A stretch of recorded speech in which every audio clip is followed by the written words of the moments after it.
Haruto एक अकेला बेकार और लूजर इंसान था जो अपनी जिंदगी से उम्मीद खो चुका था। लेकिन जब उसे एहसास हुआ कि उसकी जिंदगी कितनी दुख भरी थी, तभी उसके फोन से एक रोशनी निकली जो उसे हेवनली डिमेंशन में ले गई। वहाँ एक एंजल ने उसका स्वागत किया और उसे दोबारा जन्म लेने पर बधाई दी। साथ ही उसे कुछ जबरदस्त शक्तियाँ भी दी जो उसके नए जीवन में मदद करेगी। लेकिन हारुतो का सिर्फ एक ही सपना था कि वो अपनी जिंदगी भर सिर्फ एनिमे देखता रहे, बिल्कुल हमारी तरह। इसीलिए उसने एंजल से रिक्वेस्ट की कि वो उसे दोबारा जन्म दे। जैसे ही उसने ये कहा, वो एक नए दुनिया में एक बच्चे के रूप में पुनर्जन्म ले चुका था। एक मीत खुश थे कि बच्चा सुरक्षित पैदा हुआ और उसके फादर ने जब उसके हाथ पर रॉयल निशान देखा तो उन्हें भरोसा हो गया कि ये उन्हीं का बेटा है। उन्होंने समझा कि उनका बेटा किसी हीरो की तरह पावरफुल होगा। उसके माँ ने भी कहा कि ऑब्वियसली उसने एक शक्तिशाली बच्चे को जन्म दिया है। उसकी शक्ति को समझने के लिए एक इन्फिनिटी ऑर्ब लाया गया। जैसे ही उस ऑर्ब के पास हारुतो आया, पूरा कमरा एक जादू से भरी ऑरा से भर गया। इतनी तेज रिएक्शन देखकर सबको लगा कि वो कम से कम लेवल 50 का होगा, लेकिन ऑर्ब ने दिखाया कि वो बस लेवल 2 का था और उसके पास कोई एलिमेंट भी नहीं था। सिर्फ बैरियर मैजिक ही उसका एकमात्र स्किल था।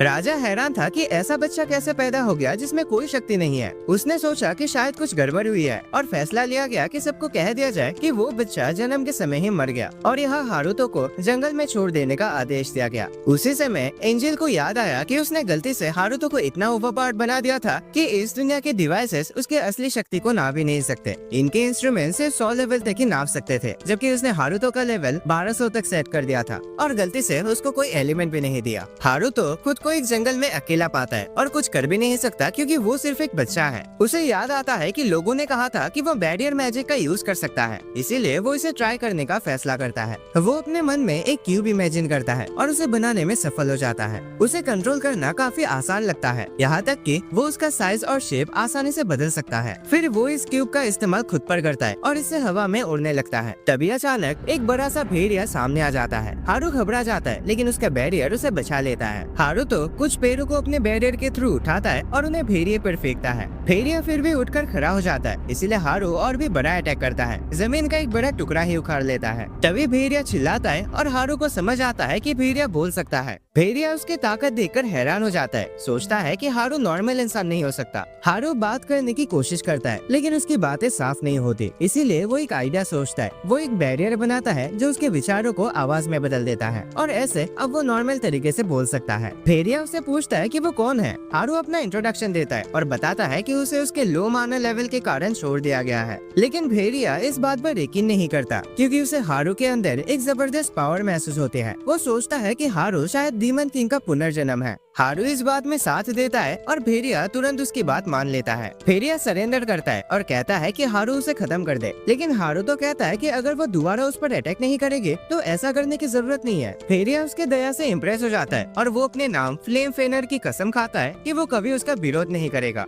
हारू उसे अलविदा कहता है और उसे फ्ले कहकर बुलाता है, लेकिन भेड़िया सोचता है कि हारुतो ने उसे एक नया नाम दिया है और उन दोनों के बीच अब एक कॉन्ट्रैक्ट बन गया है और वो हारू के लिए अपने वफादारी का वचन देता है। पर हारू ने तो सिर्फ उसका नाम छोटा किया था, कोई कॉन्ट्रैक्ट नहीं बनाया। लेकिन फ्ले उसकी बात नहीं मानती। तभी हारू अचानक कमजोर महसूस करता है और जमीन पर गिर जाता है। फ्ले को समझ नहीं आता कि क्या हुआ, लेकिन बाद में पता चला कि हारू को कुछ खाने पीने की भी जरूरत है। हारू कहता है कि उसे दूध चाहिए और फ्ले तुरंत एक इंसान के रूप में बदल जाते हैं। हारू उसे इस रूप में देखकर शर्मा जाता है तो फ्ले एक कपड़ा पहन लेते हैं, लेकिन हारू सोचता है कि ये भी कुछ खास नहीं बदला। फ्ले हारू को दूध देने जा रही होते हैं, लेकिन पता चलता है कि उसके पास तो फिलहाल है ही नहीं। तभी उसे किसी की आने की आवाज सुनाई देते हैं। वो सोचते हैं कि उस इंसान को मार दे, लेकिन हारू कहता है कि पहले उससे बात कर लेनी चाहिए। एक आदमी उनके पास आता है और फ्ले उससे पूछते हैं कि वो वहाँ क्या कर रहा है। आदमी कहता है कि वो हारू के लिए आया है, लेकिन फ्ले उसे देने से इनकार कर देते हैं। आदमी पूछता है कि उनका रिश्ता क्या है, तो फ्ले कहते हैं कि हारू उसका मास्टर है। वो आदमी बताता है कि वो हारू का रिश्तेदार है और उसे बचाने आया है। वो बताता है कि वो दूध भी लाया है और हारू फ्ले से कहता है कि प्लीज उसे दे दो, लेकिन फ्ले उसकी बात नहीं मानती। वो सोचते हैं कि जिस बच्चे को इन लोगों ने छोड़ दिया था उसके लिए कोई वापस क्यों आएगा। वो आदमी बताता है कि उसके पत्नी कभी माँ बनने वाले थे, लेकिन उनका होने वाला बच्चा नहीं बच पाया, इसलिए उसे फर्क नहीं पड़ता कि हारुतो को कमजोर होने की वजह से छोड़ा गया है। उसका मानना है कि हर बच्चे को जीवन जीने का एक मौका मिलना चाहिए। फ्ले ये सुनकर इमोशनल हो जाते हैं और आदमी को अजीब लगता है कि एक डीमन रो रहा है।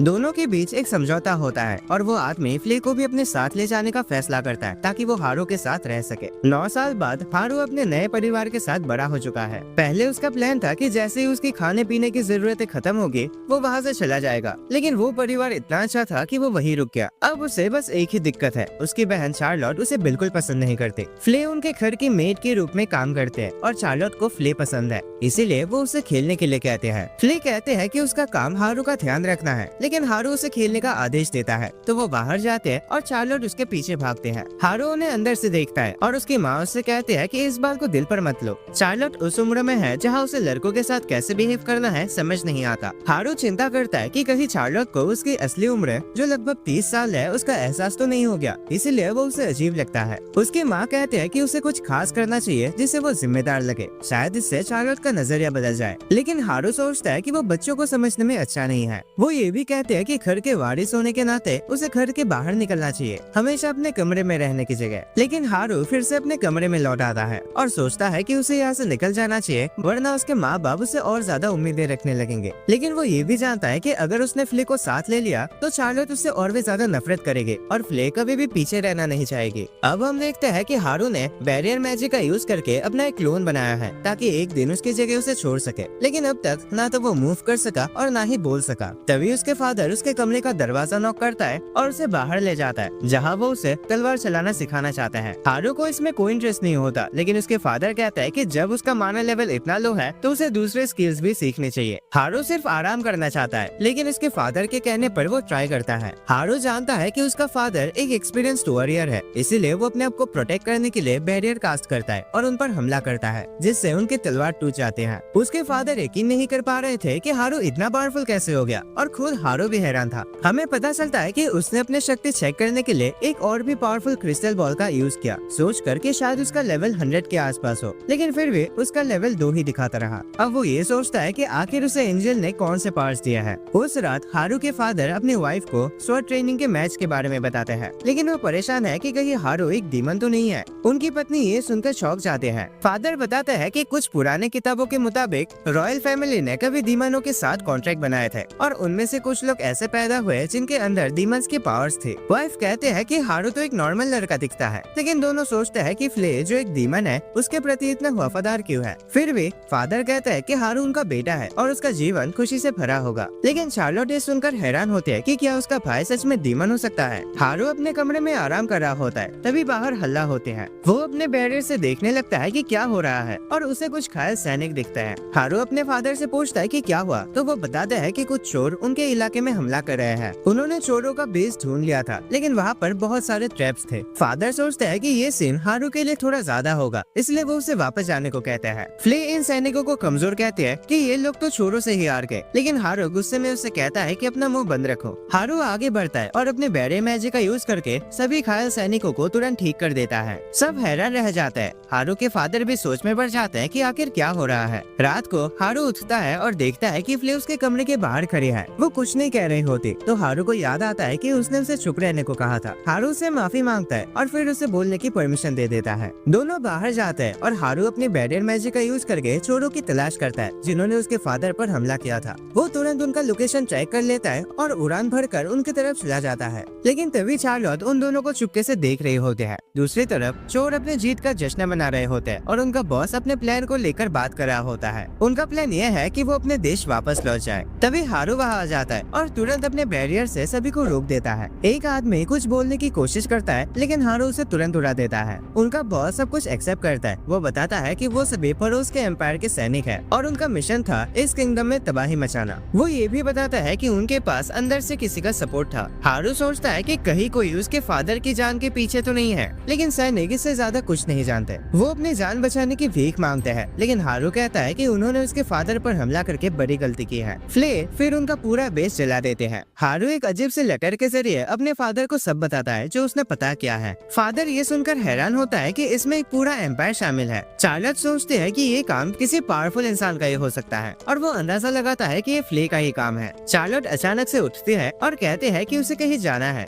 जब वो ऑफिस से निकलते हैं तो उसे पिछली रात देखे हुए कुछ चीजें याद आती हैं। वो फ्ले से पूछते हैं कि क्या 2 हारू है। फ्ले थोड़ा हैरान हो जाते हैं और कहते हैं कि उसे समझ नहीं आ रहा चार्लोट क्या कह रही है। चार्लोट बताते हैं कि उसने हारू को उड़ते हुए देखा था, लेकिन उसके पास इतनी माना नहीं होनी चाहिए कि वो उड़ सके। इसीलिए उसने हारू के कमरे में चेक किया, जहाँ उसने उसका क्लोन उसके बिस्तर पर सोता हुआ देखा। उस क्लोन से वो डरावनी ऑरा नहीं आ रही थी जो आमतौर पर हारूतो से आते हैं। इसलिए चार्लोट सोचते है कि इसका मतलब क्या हो सकता है। फ्ले इम्प्रेस होती है ये सुनकर कि चार्लोट अपने भाई की शक्ति को महसूस कर सकते हैं और वो उसे बताते हैं कि हारू सच में कितना पावरफुल है। लेकिन वो चार्लोट से कहते हैं कि इसके बारे में ज्यादा मत सोचो। बाद में फ्ले ये सब हारू को बताते हैं और हारू को यकीन नहीं होता कि चार्लोट ने इतनी जल्दी उसके क्लोन के बारे में जान लिया है। वो डिसाइड करता है कि चार्लोट पर और कड़ी नजर रखी जाए ताकि उसके सभी हरकतों पर नजर रखा जा सके। अगले कुछ दिनों में हमें दिखाई देता है कि चार्लोट हर जगह हारू का पीछा कर रहे होते हैं। चाहे हारू कहीं भी जाए, चार्लोट उसे देखते हैं, बल्कि तब भी जब वो नहा रहा होता है। जब हारू उसका सामना करता है तो चार्लोट बस भाग जाते हैं। एक हफ्ते बाद हमें पता चलता है कि हारू की माँ और चार्लोट एक ट्रिप पर जा रहे हैं एनुअल फेस्टिवल के लिए। हारू उससे कहते हैं कि वो फ्ले को भी साथ ले जाए, लेकिन उसकी माँ बताते हैं कि फ्ले आसपास नहीं है। तभी हारू को याद आता है कि उसने फ्ले को कहा था कि वो जंगल में मॉन्स्टर्स को डराए ताकि वो उनके शहर पर हमला न करे। बाद में हारू का अलार्म बजता है और उसे याद आता है कि उसने चार्लोट पर जो सर्वेलेंस सिस्टम लगा था उसने अलर्ट भेजा है। फिर हम देखते हैं कि उनकी गाड़ी पर रॉयल सोल्जर्स ने अटैक किया है और चार्लोट को उसकी माँ नटेलिया उठाकर ले जाते हैं। सोल्जर्स उनका पीछा करते हैं और मैजिक का यूज करते हैं, लेकिन नटेलिया उसे ब्लॉक कर लेते हैं। फिर भी उसके पैर में चोट लग जाते हैं। चार्लोट अचानक एक आवाज सुनती है जो उसे डायरेक्शन देते हैं और वो अपनी माँ को भागने को कहते हैं। नटालिया हैरान होती है कि ये इंस्ट्रक्शंस कौन दे रहा है, लेकिन ऐसे करके वो एक किनारे तक पहुँच जाता है। चार्लोट कहते हैं कि जंप करना चाहिए और वो दोनों मैजिक के जरिए नीचे उतर जाते हैं। नीचे एक केव मिलती है, लेकिन नटालिया को लगता है कि वहाँ छुपना मुश्किल होगा क्योंकि रोशनी ज्यादा है। नटालिया डिसाइड करते हैं कि वो उस इंसान को ढूंढेगी जो उन्हें डायरेक्शन दे रहा था और सोचते हैं कि वो जरूर एक हीरो होगा। वो चार्लोट से कहते हैं कि चुपचाप उस गुफा में रुके और खुद निकल जाते हैं। जैसे वो केव के बाहर जाते हैं, एंट्रेंस पर इल्यूजन मैजिक हो जाता है जो उसे छुपा देता है। तभी सोल्जर्स उसके पास पहुंच जाते हैं। नटालिया सोचते हैं कि अगर वो पकड़ी गई तो अच्छा नहीं होगा, इसीलिए वो अपनी जान लेना चाहते हैं। लेकिन उसका ब्लेड अचानक टूट जाता है क्योंकि हारू सही वक्त पर वहाँ पहुँच जाता है। हारू गुस्से से भरा होता है और तुरंत सभी सोल्जर्स को उड़ा देता है। वो चार्लोट को पुकारता है और कहता है कि अपनी माँ का ख्याल रखे, लेकिन चार्लोट उसकी ऑरा से इतनी देर जाते हैं कि उसे लगता है कि ये उसका भाई हो सकता है।